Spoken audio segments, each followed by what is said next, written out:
Bonjour à tous, j'espère que vous allez bien. On se retrouve aujourd'hui, comme chaque mardi, pour l'interview Star Academy et je suis avec Ulysse. Salut. Ça va? Ouais, et toi? Bah oui, ça va. Bon, comment tu te sens depuis cette sortie? C'était il y a 2 jours pour toi. Bah, en vrai, ça va, je me sens bien. C'est sûr que ça fait super bizarre de revenir dans le monde réel, mais franchement, je me sens bien. Est-ce que t'as dormi un peu ces derniers jours? Alors, j'avoue que le soir du Prime, j'ai pas pu dormir. C'était trop bizarre de se retrouver dans un autre lit qu'au château. Mais là, ça va, cette nuit, j'ai pu réussir à dormir un petit peu. Ça va. Bon, la première question, c'est pas moi qui vais te la poser. Ok. C'est Marguerite qui était à ta purée. place la semaine dernière. Et j'ai un petit rituel dans les interviews, c'est que le sortant de la semaine précédente laisse un message au suivant, sans savoir qui Ok. il ou elle sera.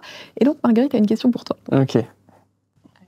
Ah, j'aimerais bien savoir quelle est la première chose que tu as faite après ta sortie. Ah, j'aimerais bien savoir. Comme ça, on est dans le thème. Qu'est-ce que t'as fait vendredi? Tu sais ce que m'a répondu Marguerite? Non. Elle m'a dit manger des nuggets. Ah, waouh. Non, moi, j'ai pas mangé de nuggets. Mais la première chose que j'ai fait en sortant, bah, en vrai, c'est voir mes proches. Hein. Et c'était ce que j'attendais le plus. C'était de revoir un peu tout le monde. Parce que, mine de rien, presque 3 mois au château, sans voir certaines personnes, ça fait long, quoi. Ah, et puis t'as changé d'année aussi au château. Ouais, bah ouais, en plus, ouais, j'ai changé d'année au château, c'est vrai. Il y a des trucs de la vie quotidienne qui te manquent. Tu vois, Marguerite me parlait des nuggets. Ouais. C'est un truc assez anecdotique, mais toi, est-ce qu'il y a des trucs de la vie quotidienne comme ça qui te manquent? Ouais, il y a plein de choses Quoi qui m'ont manqué. Typiquement, les fast-food, ça manquait. Pouvoir regarder la télé, pouvoir regarder des films, des séries, jouer aux jeux vidéo parce que je jouais pas mal quand même. Et puis sortir, aller boire un verre en terrasse, voir les potes et tout ça. Enfin, ouais. Qu'est-ce que tu vas faire quand tu vas retourner à Marseille? La première chose. Je pense que la première chose que je vais faire justement en retournant à Marseille, c'est voir tous mes potes et aller boire un verre en terrasse. Voilà. Attends, je me demandais, est-ce que t'es supporter de l'OM ou pas? Évidemment. Ah, parce que je me suis dit, est-ce que c'est un vrai Marseillais supporter de Ah, l'OM? oui, évidemment. Vrai Marseillais supporter de l'OM qui était abonné au stade. Ok. Voilà. Bon, et la séparation avec les proches, comment tu le vis? Comment tu l'as vécu? La séparation avec les proches, c'était pas évident. Parce que, même si je voyais pas tout le temps mes parents, je les avais tout le temps au téléphone. Parce que vous vivez pas dans la même ville, c'est ça? Ouais, mes parents travaillent en Normandie, donc ils étaient plus sur Marseille. Moi, j'étais tout le temps avec ma grand-mère, par contre, donc sa séparation avec ma grand-mère, c'était compliqué, je la voyais tous les jours. C'est pas évident, mais au fur et à mesure, on prend un rythme, quoi, mine de rien. Mais ça fait toujours plaisir de les revoir, parce qu'ils m'ont beaucoup manqué. Justement, l'interview, c'est le moment qu'on a pour parler de tout ton enfance, Ouais. de ton adolescence et de tout ce qu'il y a eu avant la Star Academy pour comprendre l'artiste Ouais. que tu es et que tu es devenu. Nikos a abordé un point pendant le Prime en disant que tu étais né à Madagascar. Non, alors, je suis pas né à Madagascar. Ok, t'as dit de 0 à 2 ans. Ouais, mais en gros, mes parents vivaient à Madagascar, ma mère est rentrée pour accoucher, puis après, j'ai vécu de mes 0 à mes 2 ans, quoi. Okay. Après, t'es revenu à Marseille. Ouais. Et dans ta famille, tu me fais un peu l'arbre généalogique? Donc du coup, je suis revenu à Marseille. Toute ma famille, du côté de mon père, vivait à Marseille. Ma mère, elle est belge. Du coup, ma mère est venue de Belgique à ses 16 ans, en France. Belge-flamande. Donc voilà, pas néerlandais, ma mère, mais elle m'a jamais appris. Donc ça sert à rien de me poser des questions, je ne répondrai J'allais te pas en demander néerlandais. si t'étais bilingue ou pas. Non, Ok. pas du tout. Elle m'a jamais appris. Et du côté de mon père, c'est grec et corse. Ok. Voilà. T'as des frères et sœurs? Ouais, j'ai petite sœur et petit frère. Ma petite sœur, elle a 23 et mon petit frère 16 ans. Ah oui, donc t'es le premier de la fratrie. Voilà, c'est ça. T'es quel genre de grand frère? En vrai, je suis le grand frère qui a tout fait pour que les petits frères et sœurs derrière, ils aient tout ce qu'ils veulent, parce que c'est moi qui ai fait le travail pour avoir la console, pour avoir les trucs, les machins. Du coup, quand je vois mon petit frère qui a tout, je me disais, purée, t'as de la chance, parce que moi, à ton âge, j'ai dû galérer pour avoir tout Tu ça. parles à une grande sœur. Ouais. Effectivement, si vous êtes grand frère et grande sœur, vous le savez, nous faisons le chemin pour les petits Exactement. après. Les parents étaient plus durs avec nous. Mais t'avais dit quelque chose au château, je sais plus à quelle occasion c'était, je crois que c'était une soirée où il y avait des profs, Ouais. que tes parents avaient tout fait pour que tu réalises ton rêve. Ouais, en fait, j'ai énormément de chance, c'est que mes parents m'ont jamais mis de barrière nulle part, c'est-à-dire qu'ils ont toujours voulu que je vive de ce que je voulais, d'atteindre mes objectifs. Et en fait, mon père était passionné de musique, il m'a mis dedans quand j'étais tout petit, et il a toujours fait en sorte que je manque de rien. Donc autant pour les anniversaires, certains pouvaient avoir des consoles, machin par exemple. Moi, mon père, il m'a acheté une guitare, il m'a acheté une carte son, un ordinateur, tout ça pour pouvoir faire de la musique. Est-ce que tu penses qu'il vivait aussi un peu son rêve? En fait, je pense que d'un côté, il a un peu transmis son rêve à son fils et il vivait tout ça à travers moi. Parce que lui, il n'est pas artiste, enfin, c'est pas son métier. Non, c'était pas son métier. En fait, il était juste chanteur dans un groupe. Ah bah, juste, c'est quand même pas mais il mal. était chanteur dans un groupe, mais pas un groupe connu, quoi. Genre, un petit groupe de sa ville, tu vois. Et ouais, il a un peu projeté son rêve sur moi et il a toujours tout fait pour que je puisse, moi, en faire mon métier, quoi. Voilà. Et c'est quoi ton premier souvenir avec la musique? Le moment où tu as matérialisé le fait que c'était ton rêve? Parce que j'ai l'impression que c'est quand même très très jeune que tu as compris que tu voulais être chanteur, artiste. En fait, je pense qu'aussi loin que je me souvienne, j'ai toujours fait de la musique. Et je pense que ça a commencé parce que du coup, mon père il me mettait les concerts live de U2 à la télé. Et moi, j'étais petit, je regardais comme ça et j'étais un peu émerveillé. Et moi, au début, je voulais être batteur. Du coup, j'ai commencé par la batterie. Et après, les voisins ont décidé que ma carrière de batteur devait s'arrêter parce que ça faisait trop de bruit. Et du coup, je suis passé sur la guitare. Et puis après, de fil en aiguille, j'ai créé mon groupe quand j'étais petit, à 10 ans. Et là, je me suis mis à chanter parce qu'il fallait un chanteur. Et comme mon père chantait, c'était un peu évident. Mais de base, j'étais pas trop fan du fait de chanter. Moi, j'aimais pas tant que ça. Moi, j'étais surtout guitariste. J'aimais beaucoup jouer des instruments. Et c'est en grandissant que j'ai appris à aimer chanter. Qu'est-ce qui a fait que tu t'es mis à chanter? Franchement, je sais pas. En fait, je pense que je chantais déjà quand j'étais plus petit, que je composais, j'écrivais des chansons. Faut voir la gueule des chansons d'ailleurs. Mais bon, bref, c'est pas le sujet. Peut-être que tu pourras les retravailler et les sortir et faire, tu vois, un album de chansons quand je pense qu'il y a beaucoup de travail à faire hein, parce qu'il n'y a pas de rime, il n'y a rien, mais bon. Mais tu commençais déjà à écrire quand t'étais jeune. Quand j'avais 6 ans, j'écrivais déjà. Mon père, il a des vidéos de moi, je chante des chansons comme ça avec un ukulélé, je fais 0 accord, hein, mais je suis comme ça et je chante une mélodie aléatoire avec des paroles que j'ai écrites avec plein de fautes d'ailleurs. Pour quel thème t'écrivais? Si je me souviens, il y avait une chanson qui parlait que je voulais disparaître, que je voulais être invisible, comme ça mes parents ils me voyaient plus et que je pouvais faire des bêtises. Je crois que c'était ça, un truc comme ça. Et en fait j'ai toujours composé depuis que je suis tout petit et après j'ai eu mon groupe. C'était une très belle période de ma vie, mine de rien, parce que j'avais 10 ans et je faisais déjà des concerts. Et puis après, je me suis lancé dans l'électro. Puis après, je me suis revenu aux sources. Et puis après, la Starac. Hein. Attends, il y a toute une partie là que tu es un peu en train de m'éluder. Parce que tu en as parlé dans l'émission quand même. Cette partie du groupe, c'était à la fois une trop belle période de ta vie, mais aussi, j'ai l'impression, une période compliquée de ta vie. En fait, c'était trop bien parce que je découvrais la scène. Et puis j'étais petit, donc j'avais un peu cette innocence et cette insouciance. Moi, je montais pour m'amuser, parce qu'à 10 ans, on ne prend pas vraiment réellement conscience de tout ce qu'on fait. Et non, c'était trop bien, parce que pendant 5 ans, on a fait plein de concerts. J'ai quand même eu la chance de faire le Dôme quand j'étais petit et tout. Donc non, c'était trop cool. Après, on a fait une émission de télé, et puis après cette émission de télé, le groupe s'est séparé, parce que des désaccords. On n'avait pas vraiment les mêmes objectifs entre nous.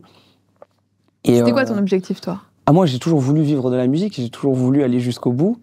Et eux, ils étaient plus en mode, on veut garder ça comme hobby, comme passion, et pas trop en faire notre métier. Du coup, vu qu'on n'avait pas la même vision des choses, moi, j'ai décidé de continuer tout seul. Et je me suis lancé dans l'électro à ce moment-là, parce que je me suis dit que faire du rock tout seul, c'était bizarre. Un groupe tout seul, c'est chelou. Donc du coup, je me suis dit... c'est plus un groupe. Voilà. Du coup, je me suis dit, je vais me lancer dans l'électro, parce que c'était vers 2015 et tout, et c'était la période où il y avait tous les festivals de musique électro et tout, et j'écoutais pas mal ce genre de musique. Du coup, je me suis lancé là-dedans, et du coup, je me suis un peu mis à mixer, faire DJ, créer mes prods, à chanter dessus.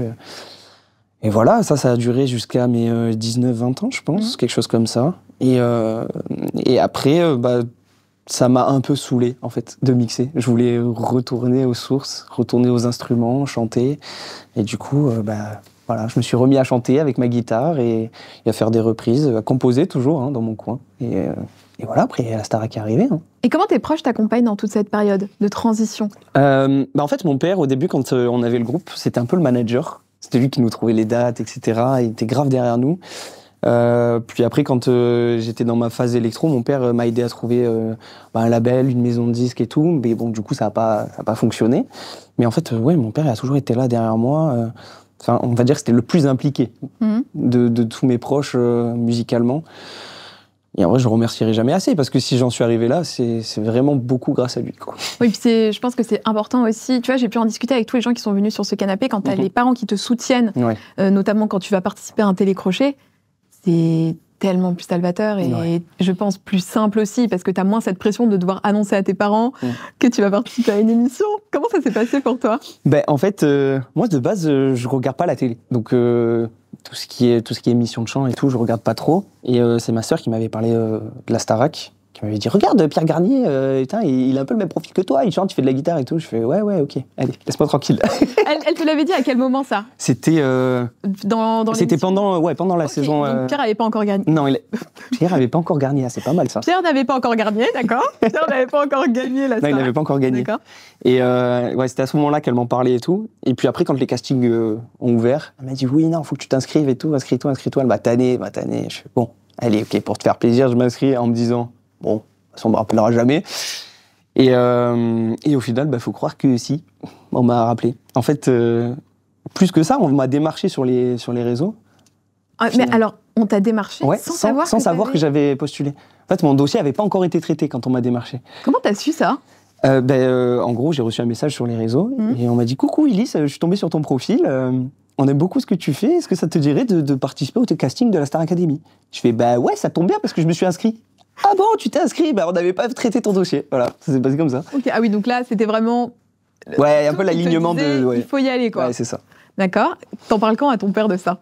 En fait, mon père le savait dès le début, parce que quand ma sœur m'a poussé à m'inscrire, t'inquiète pas qu'elle en a parlé à mon père, qui lui aussi en a rajouté une couche. Oui, inscris-toi, fais la Star Academy, tout ça. Donc, voilà. Tu feras un duo un jour avec ton père? Ah ouais, j'aimerais bien. Ouais, j'aimerais bien faire un duo avec lui. Ouais. Donc, tu passes le casting pour la Starac. Ouais. Qu'est-ce que tu as chanté à ton casting? Alors, au premier casting, si je dis pas de bêtises, j'avais chanté Une seule vie de Palmas. Et j'avais chanté How to Save a Life de Frey. Okay. On a une tradition ici, c'est que tu chantes un morceau d'une de tes chansons de casting. Celle que tu as préférée, parce que nous, on n'était pas là à ton casting. Et on a quand même envie de profiter de ce que tu as fait à ton casting. Okay. Tu choisis le morceau que tu veux. Je la chante du début à la fin Non, tu fais un petit bout. La caméra est juste là, un petit bout, comme ça. Oh waouh, je me suis pas chauffé la voix. Sophia va me gronder. On te pardonne tout. Laquelle je vais chanter? Je vais chanter How to Save a Life, je pense. Parce que celle-là, je l'ai jamais faite, du coup. Alors qu'une seule vie, je l'ai faite. Un peu d'exclus. Where did I go wrong? I lost a friend somewhere along in the bitterness, and would have stayed up with you all night, and I know how to save a life. Pourquoi t'as choisi cette chanson? En fait, c'est une chanson que j'aime beaucoup et j'ai pas eu l'occasion de la faire au château. Donc, alors qu'une seule vie, je l'ai faite pendant une éval. Donc, je me suis dit que c'était le bon choix de faire celle-ci là pour vous. Et puis, cette chanson, c'est une chanson que j'aime beaucoup, qui est un peu ressurgie de mes souvenirs quand il a fallu passer les castings. Et du coup, j'ai proposé celle-ci et apparemment... ça a plutôt bien marché, puisque voilà. Oui, parce que c'est vrai que c'est un truc, tu vois, qu'on n'aborde pas souvent, mais dans vos choix de chansons, je pense que c'est aussi hyper déterminant pour les gens qui sont face à vous au casting, par rapport à ce que vous allez choisir. Après, en fait, on propose quand même pas mal de chansons, et on nous dit, ouais, ce serait bien que tu nous fasses plutôt celle-ci et celle-ci. Okay. On nous aide, on nous aiguille quand même, mine de rien, mais c'est nous qui proposons d'abord ce qu'on a envie de faire. Donc tu nous paies toute cette phase de casting, tu chantes ça, et un jour, allô Ulysse. Et là, on te fait la vanne, je suppose. Tout le monde. Désolé, tu vas devoir faire tes valises pour le château de la Starac. Exactement. C'est ça? Ouais. Mais en fait, c'est marrant parce que moi, jusqu'à la fin, j'y croyais pas. Je me disais, non mais papa, jamais ils vont me rappeler et tout. T'étais où le jour où on t'a appelé pour t'annoncer que t'étais pris? J'étais où? Je crois que j'étais chez moi ce jour-là. J'étais, ça devait être en pause midi. J'étais en télétravail chez moi. Et ouais, on m'appelle. Déjà en visio, je dis ok, bizarre, première fois qu'on m'appelle en visio, qu'est-ce qui se passe? Et on me fait la fameuse vanne de bon Ulysse, oui, je sais que tu as été beaucoup impliqué dans les castings et tout, tu as fait des allers-retours, c'était pas facile, tu t'es donné à fond, mais franchement, j'ai le regret de te dire que tu vas pas pouvoir rester à Marseille. Et là, j'étais ah d'accord. Mais au début, en fait, elles en faisaient tellement des caisses pour m'annoncer ça que je me suis dit, il y a anguille sous roche. Parce qu'en vrai, pour m'annoncer le fait que j'étais pas pris, il y avait des manières plus simples de me le dire. Ouais. Et là, je me dis, non, vous en faites trop des tonnes pour que ce soit que ça. En plus, t'as envie. Ça fait beaucoup. T'appelles qui en premier? Ton père? Je crois que c'est mon père que j'ai appelé en premier. Après, j'ai appelé ma sœur. Tu leur as fait des annonces spéciales ou tu leur as dit comme ça? Non, je leur ai dit comme ça. J'ai pas joué le coup de ouais, je suis pas pris. Mais non, je rigole. Non, j'aurais vraiment dit. Tu faisais quoi à ce moment-là dans ta vie? À ce moment-là, je travaillais. J'étais dans un studio de jeux vidéo et moi, je faisais les effets spéciaux. Ah oui, tu as dit au château que c'était ça c'est ton métier en fait, Ouais, c'est de mon faire métier. des effets spéciaux sur jeux vidéo. Voilà, c'est ça. Et t'as envie de continuer après ou là on est focus Là, je pense qu'on est focus musique puisqu'il y a la tournée qui attend et tout. Donc, Mais toi, en plus, ça arrive vite quoi, dans 3 semaines. Ouais, c'est ça. Tu vas commencer les répètes pour la tournée 3 semaines, un mois, je pense. Ouais, c'est ça. Donc j'ai pas vraiment le temps en vrai de reprendre mon travail. Après, je sais pas ce que l'avenir me réserve. Peut-être que je reprendrai mon travail un jour, mais pour l'instant, j'avoue que je suis plus concentré musique et tournée, quoi. T'avais des craintes quand t'es rentré dans la Star Academy, parce que déjà c'est une école de chant, c'est une expérience de vie quand même très particulière. Ce qu'on dit à chaque fois, c'est que tu vois, là, regarde, on a affiché toutes les photos des promos. Ah oui. Ça fait quand même finalement assez peu de gens qui vivent ça. Ouais. Vous êtes très peu à avoir vécu cette expérience de télé où on est quand même enfermé pendant 3 mois avec des gens. En vrai, ouais, j'avais pas mal d'appréhension et de craintes parce que, en fait, déjà, j'ai toujours vécu seul. Enfin, à partir du moment où j'ai pu vivre seul, parce que sinon, je vivais avec mes frères et sœurs, bien entendu, mais j'ai jamais fait de colocation, je suis jamais parti en colonie de vacances. Donc moi, la vie en communauté, c'est pas quelque chose que je connais très bien. Enfin, que je connaissais très bien, parce que maintenant je connais très bien. Hein. Mais c'est pas quelque chose que je connaissais très bien de base. Donc ça me faisait un peu peur de me dire je vais me retrouver à vivre avec 14 personnes que je connais pas.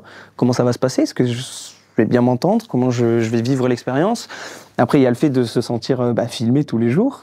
Ça fait un peu peur. Et aussi le fait de couper les ponts avec tout le monde. J'avais beaucoup de craintes par rapport à ça. Je me suis dit, est-ce que je vais réussir à tenir? Parce qu'une minute d'appel par jour, c'est pas grand-chose. Hein. Voilà, donc pas mal de craintes. Mais bon, ça va, j'ai survécu. Hein. Alors là, tu abordes plein de points. Déjà, la vie en communauté. Ouais. Quels sont les pour et les moins pour et les contre. de la vie en communauté, maintenant que tu as vécu en coloc pendant 14 semaines? Alors les contre, je pourrais t'en faire une 14 liste. personnes, pardon. Les contre, je pourrais te faire une liste interminable. Non, je rigole, c'est pas vrai. Mais en vrai, les contre, déjà, t'es pas tout seul dans ta chambre. Alors que moi, je suis toujours tout seul dans ma chambre d'habitude. C'est difficile de trouver des moments pour soi parce que il se passe toujours quelque chose. Il faut arriver à comprendre les autres, mine de rien, parce que tout le monde a ses hauts et ses bas, pas au même moment que toi. Donc il faut être là pour les autres, mais il faut aussi que les autres soient là pour toi. Donc c'est pas évident, faut arriver à doser. Qui était là pour toi au château quand ça allait pas trop? En vrai, les gens qui étaient le plus là pour moi, c'était Charles, Maureen et Marine, je pense. Hein. Après, Marguerite aussi, elle avait été pas mal présente. En fait, Marguerite, elle avait cette facilité à trouver les bons mots, en fait. Elle était moins présente que les 3 autres, mais quand elle était là, elle savait trouver les mots, quoi. Oui, et savait aussi se comporter. Ouais. Quand toi, tu vas pas très bien, t'as besoin qu'on te réconforte comment? En fait, déjà, moi, quand je vais pas très bien, j'ai pas besoin qu'on me réconforte. Faut qu'on te laisse tranquille. Ouais, normalement, il faut me laisser tranquille. Okay. C'est ça, il faut me laisser tranquille, le temps que je digère un peu les choses. Et en fait, moi, je pars du principe que j'ai besoin de personne parce que les problèmes que j'ai à l'instant T, je les connais et il n'y a pas vraiment de solution pour les résoudre. Donc en vrai, que tu viennes me voir pour me dire ce que je sais déjà, moi ça m'intéresse pas. En fait, c'est ça. C'est quoi les problèmes?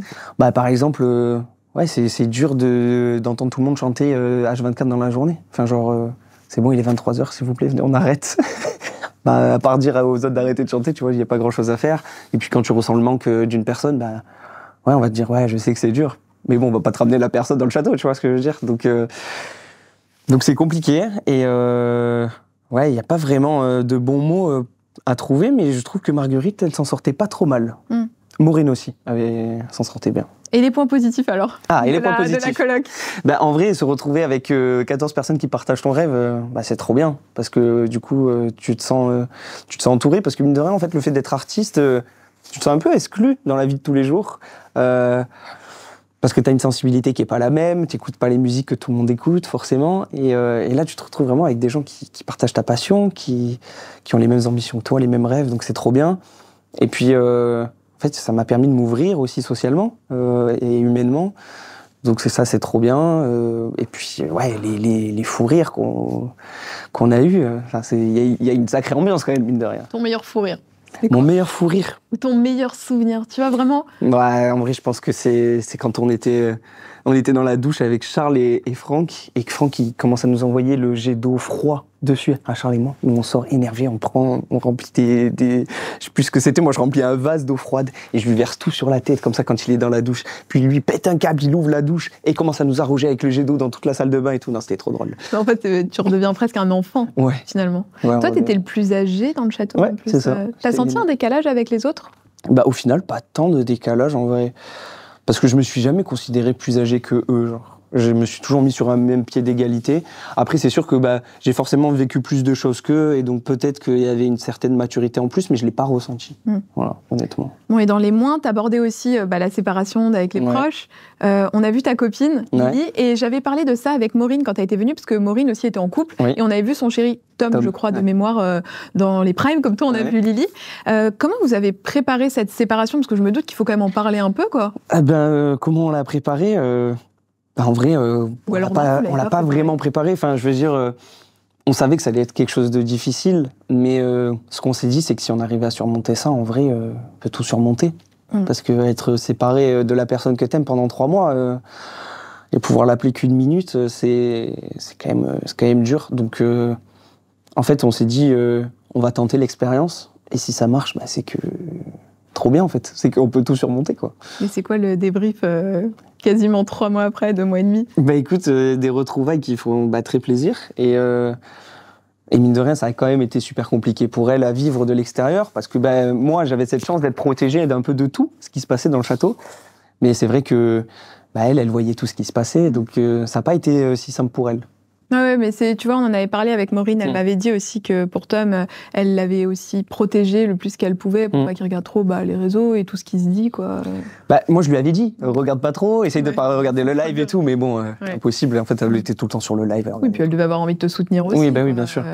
Et est-ce que ça a été compliqué pour toi dans tes relations avec les autres ou alors dans l'interprétation de certaines chansons? On l'avait vu avec Marine, notamment sur une chanson d'amour où tu avais peut-être du mal à te projeter, d'être en couple. Ça a été un frein ou pas? Ouais, ça a été un peu compliqué. En fait, au début, ça l'était pas parce que c'était le début de l'aventure et que, en même temps, je rencontrais un peu tout le monde. Donc au début, je jouais grave le jeu, mais en fait, au fur et à mesure, c'est vrai qu'on nous a donné pas mal de chansons d'amour avec Marine à interpréter.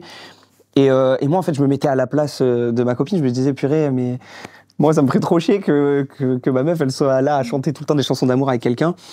Et en fait, c'est surtout le tableau en question où on s'est retrouvés, elle était en robe de mariée et tout. Et en vrai, ça m'a beaucoup gêné et perturbé pour interpréter. Mais avec du recul, c'est vrai que j'aurais dû... j'en ai parlé, mais en fait, j'aurais dû prendre sur moi et se dire qu'en fait, c'est qu'un tableau, au final. Et c'est vrai que j'ai pas su assurer sur le coup. Mais bon, j'en tire une bonne leçon, quoi. T'apprends, et puis voilà, le principal, c'est que t'en aies tiré une leçon, et que tu sois pas resté figé sur ce que tu pensais. Dans le château, on t'a vu en aigri. C'était le qualificatif qu'on disait de toi. Et c'est vrai que c'est quelque chose qui est beaucoup revenu, mais je me suis demandé, est-ce qu'à la fin, ça te vexait pas un peu? Parce que même toi, t'en rigolais. Ouais. C'est Ulysse l'Aigri, mais comment tu le prenais, ça? En fait, je l'ai toujours bien pris parce que dans mon groupe de potes, je suis aussi l'aigri du groupe. Ah, ok. Donc déjà, il y avait eu ce truc en amont où t'arrives pas, on te balance ça et tu le découvres. Non, je le découvre pas. C'est-à-dire que mes potes me taquinent souvent en me disant que je suis aigri. Parce que, en fait, déjà, je suis très solitaire de base. Et j'ai un caractère un peu compliqué. Donc C'est quoi un caractère compliqué? C'est-à-dire que je fais un peu souvent la gueule, quoi. Mais c'est pas parce que je suis malheureux ou quoi. Hein. C'est juste que, je sais pas. Je tire un peu tout le temps la tronche et j'aime bien m'isoler. Donc du coup, je comprends qu'on m'ait donné cette étiquette d'aigri. Mais en vrai, je le prends bien. Oui, donc t'es aligné avec ça. Ouais, carrément. Bon, on va continuer à parler de tes potes. Je te fais un petit quiz. Tu me réponds avec la première personne qui te vient à l'esprit. Ok. Celui qui faisait le mieux la cuisine. Waouh. Le mieux la cuisine. Est-ce qu'on peut en citer plusieurs ou pas? Vas-y, avec une petite spécialité culinaire à chaque fois. Oh, waouh. Non, mais c'est trop dur. En vrai, je dirais Maceo. Son poulet frit. Ou son poulet thaïlandais, je crois qu'il faisait. Je sais plus ce qu'il faisait exactement, mais... ou poulet coréen. Bon, bref. Maceo. Et après, Ebony. Qu'est-ce qu'elle faisait, Ebony? Les pâtes bolo qu'elle nous a fait, c'était... Ok, les pâtes bolo d'Ebony. Ouais. Celui que tu vas gagner la Starac, celui ou celle? Que je vois gagner ou que j'aimerais voir gagner? Les deux, celui que tu vois d'abord. Alors, je pense, celle que je vois gagner, c'est Ebony. Parce que c'est trop une resta, elle est trop forte, elle danse, elle chante, elle sait tout faire, en fait. Voilà, mais après, moi, j'aimerais beaucoup que ce soit Charlie qui gagne. Ok. Ton candidat préféré de la saison dernière? Oh, mon candidat préf de la saison dernière. Je sais pas, parce que je les aime beaucoup, on les a rencontrés et tout. C'est difficile d'en choisir un. Mais je sais pas, je dirais...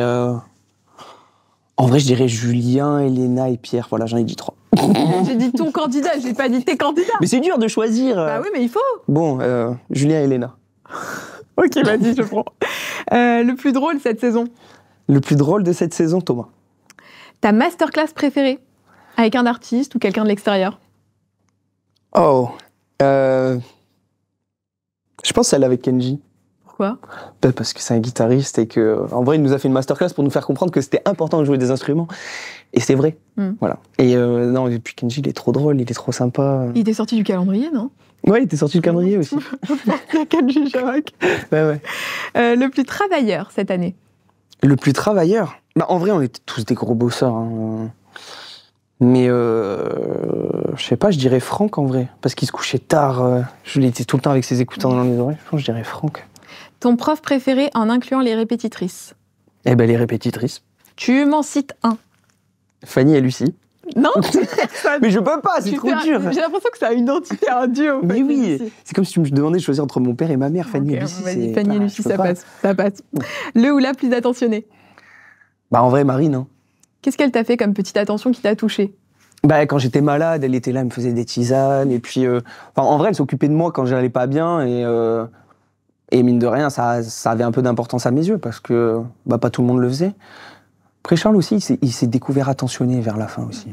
Mais tu vois, c'est bien que tu en parles de Marine, parce que c'est vrai qu'il y a eu beaucoup de questions sur les réseaux aussi, dans ta relation avec Marine, où bah, c'était un peu chien et chat, finalement, votre relation. Ouais, on faisait que je t'aime moi non plus. Quoi. Ouais, c'est ça, on faisait que se prendre la tête. En fait, on se taquinait beaucoup.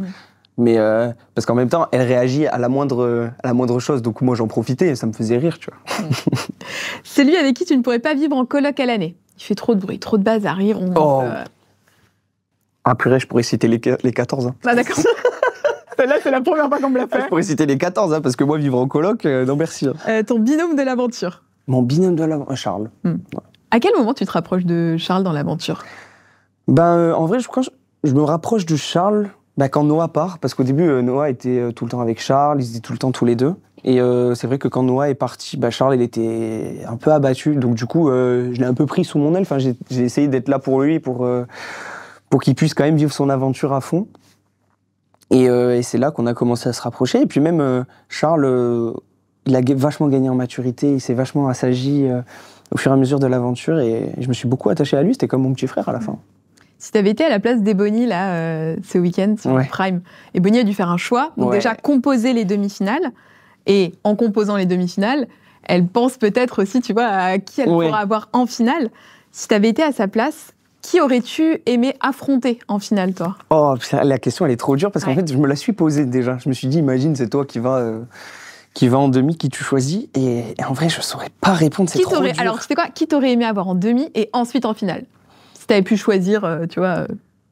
En vrai, je pense que j'aurais aimé être contre Marine en demi et contre Charles en finale. J'aurais trop aimé finir l'aventure avec lui. Et le bilan, alors, de cette aventure? Sur quoi tu as progressé professionnellement et personnellement? Alors professionnellement, je pense que j'ai progressé partout. Parce que vocalement, c'était pas trop ça quand je suis arrivé. Et tout le monde me dit que j'ai fait une progression fulgurante. Après, moi, je m'en rends pas vraiment compte. Parce que c'était quotidiennement, tu vois. Apparemment, j'ai progressé en danse, mais tu me diras, c'était pas très compliqué, étant donné que je partais de zéro. Je pense qu'en vrai, professionnellement, j'ai progressé partout.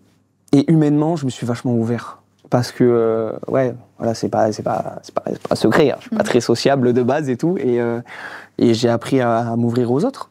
Et t'as pris confiance en toi, parce que on l'a vu, hein, même la semaine dernière, quand il fallait faire le tableau sur lequel vous avez peint, t'as dit des mots durs de toi. Ouais. Que t'étais naze, que t'avais pas confiance en toi.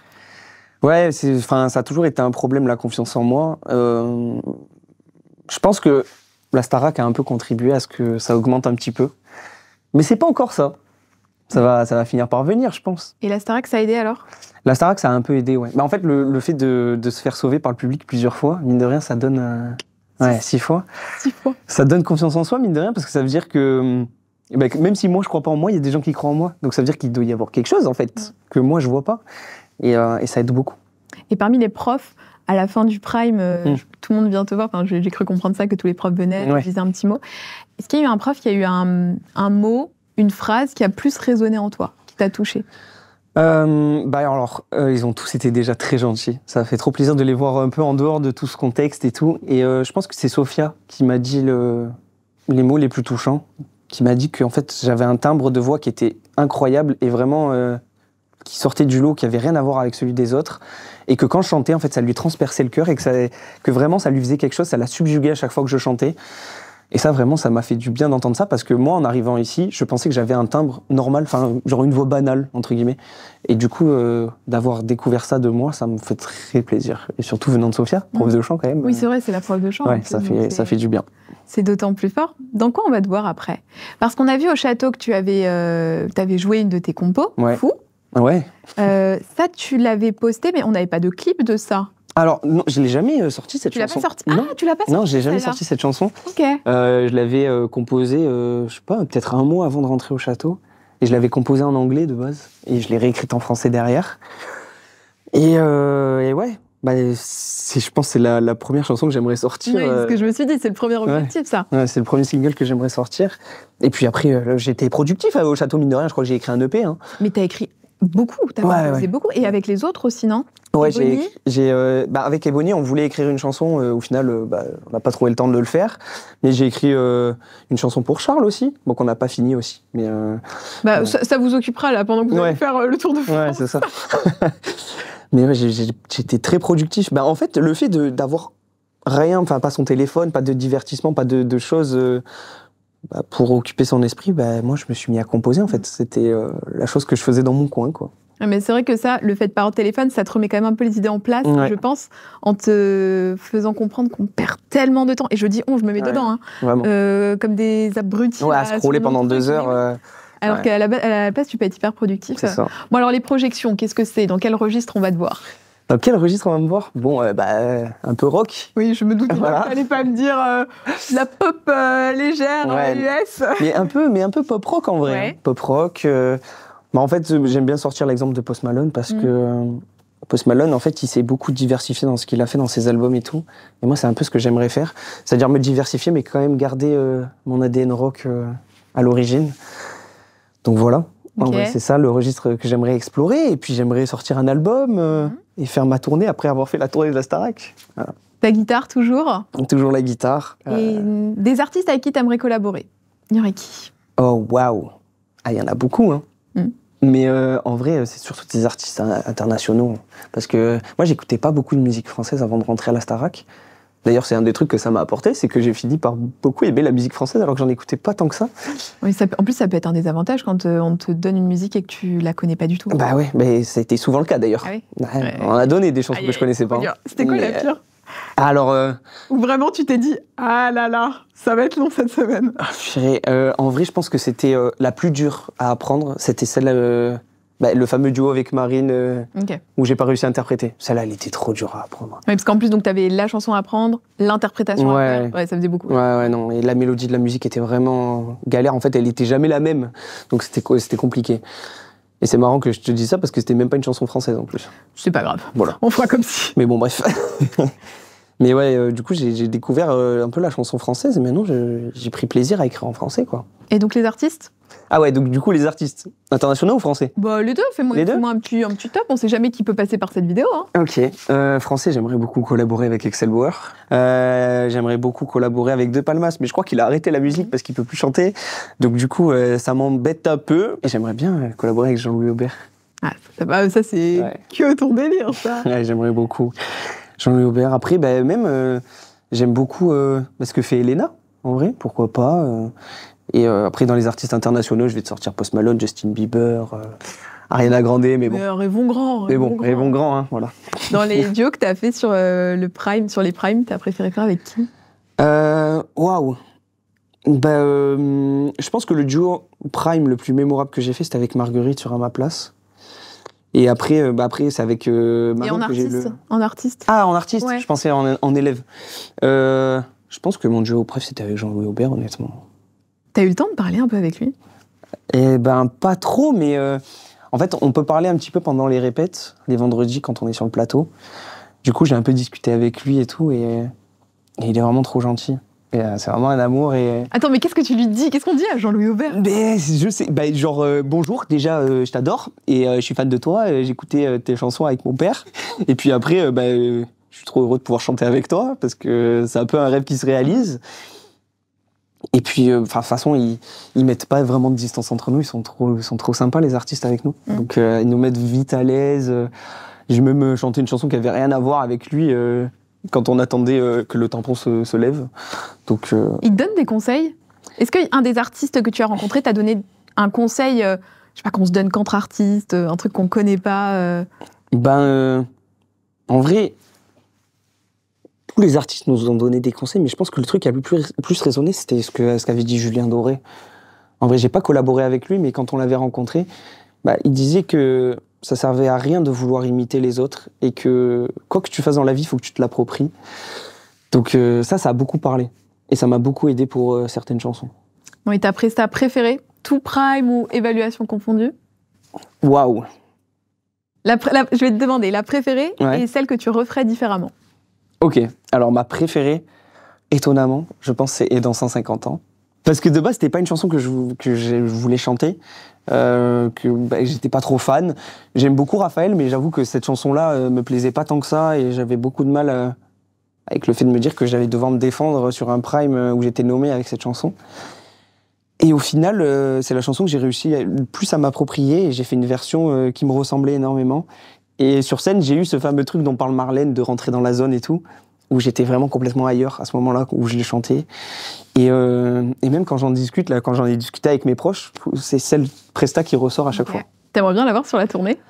Ouais, en vrai, pourquoi pas. Je serais content de l'avoir. Et une presta que tu referais différemment, alors que tu ferais différemment, si t'avais l'occasion de la refaire, ou t'es pas hyper fier de toi, bon, tu t'es dit là, j'étais un peu à côté, quoi. Alors, il y en a beaucoup, parce qu'au début, j'étais pas trop fier de ce que je faisais, très honnêtement. Mais celle que je ferais différemment, en vrai, je pense que ce serait le duo avec Marine, hein, parce que j'ai pas su assurer alors que j'aurais dû. Donc, je pense que c'est celle-là que j'aurais refait. Être plus dans l'interprétation, parce que autant vocalement, je pense que c'était plutôt pas mal, mais niveau expression scénique, il y avait des choses à revoir. Bon, on va conclure en faisant ce qu'a fait Marguerite au début de l'interview. Donc, la caméra est là. Tu réfléchis à une question qui te semble pertinente pour la prochaine personne qui sera ici. Alors, ce sera soit Marine, soit Charles, pour le coup, puisque ça va être les demi-finales. Et puis, je lui poserai cette question. Ma question, c'est quel artiste aurais-tu aimé avoir et que t'as pas eu, et qui a été donné à quelqu'un d'autre? Ça va me créer des problèmes, cette question. Alors, tiens, je te la pose aussi. Toi, Aaron. alors, Ulysse. Ah oui, Lily. Oui. Mais tu l'as chanté quand même, Lily. Oui, je l'ai chanté sur le Prime et je l'ai chanté avec eux au château, mais pas avec eux sur le Prime. Oui, d'accord, ok. Ouais, c'était bien cette pression. Ouais, non, c'était trop bien, mais j'aurais trop aimé pouvoir partager ce duo avec eux. On a une dernière tradition, c'est que je vais te donner un tableau sur lequel tu vas écrire le mot que tu as laissé dans les toilettes du château. Ok.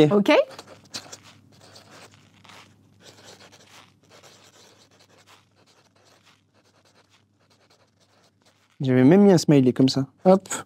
Voilà, direction Prime 9 et pas nommé. Parce que j'en ai fait des Prime nommés, mais celui-là, je l'étais pas. Et pour moi, il était important que je le note dans les toilettes. Voilà. Est-ce que tu veux rajouter quelque chose? Écoute... Ouais, en vrai, j'aimerais en profiter pour remercier le public du fond du cœur, parce que, en vrai, je pensais pas arriver aussi loin, moi, de base. Et j'ai été nommé un grand nombre de fois. Ça a été très dur pour moi de me retrouver tout le temps en bas du classement. Pour quelqu'un qui aime pas perdre, en plus, c'était compliqué. Et en fait, à chaque fois, le public a été là pour me sauver. Et ça m'a beaucoup aidé au niveau de ma confiance en moi. Et puis, je me suis donné à fond à chaque fois. Pour eux. Pour moi aussi, hein, mais beaucoup pour eux. Et du coup, merci beaucoup pour toute l'implication, pour tout ce que vous avez fait, parce que... en vrai, mon aventure, c'est à vous que je la dois. Eh merci beaucoup. Nous avons une tradition à la fin. On fait une petite photo que j'affiche juste là. J'espère que cette interview vous aura plu. Nous, on se retrouve la semaine prochaine. Je mets les réseaux sociaux d'Ulysse ici, les miens juste là. Venez nous suivre. Et puis, comme d'hab, vous me dites dans les commentaires ce que vous avez pensé de l'interview. On se retrouve la semaine prochaine. À bientôt. Ciao!